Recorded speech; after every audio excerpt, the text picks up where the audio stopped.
হয়েছেটা কি, মানে খবর শুনলেই দেখি এইটার দাম বাড়ছে ওইটার দাম বাড়ছে, কই কমতে তো কিছুর দাম শুনি না। আজকে দেখলাম শোনাই নাকি রেকর্ড করছে 2099 টাকা, বা এটার দাম হয়েছে 1,44,000 টাকা। এইটা বড় লোকের বিষয় জাগ্গা।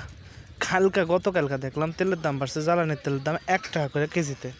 এই 1 টাকা করে কেজিতে জ্বালানি তেলের দাম বাড়লে গ্যালনে কত বাড়ছে, অন্য মালের ক্যারিং খরচ কত বাড়বে, তার মানে নিত্য প্রয়োজনীয় জিনিসের দাম বাড়বো কিন্তু।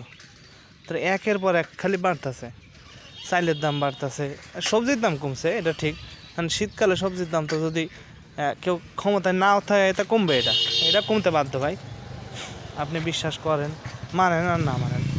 হ্যাঁ, শীতকালে সবজি করবোটা কি, দাম না বাড়াইয়া যে পরিমাণ আল্লাহ দেয় বাংলাদেশে, হ্যাঁ দাম না বাড়াইলে মানে করবোটা কি এই সবজি দিয়া, ওইটার দাম কমবে ভাই।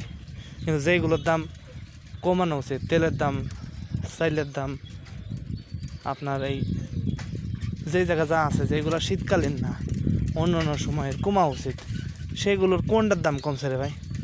যদি একটু কমেন্টে লিখে যাইতেন তাইলে আমি উপকৃত হতাম। কথাটা আবার বুঝবেন ভালো করে, শীতকালীন না মানে সার্বজনীন সবসময় থাকে, যে এটা শীতকালের সাথে কোনো সম্পর্ক নাই, এইরকম কোন জিনিসের দামটা কমছে যদি পারেন কমেন্ট বক্সে লিখা যান।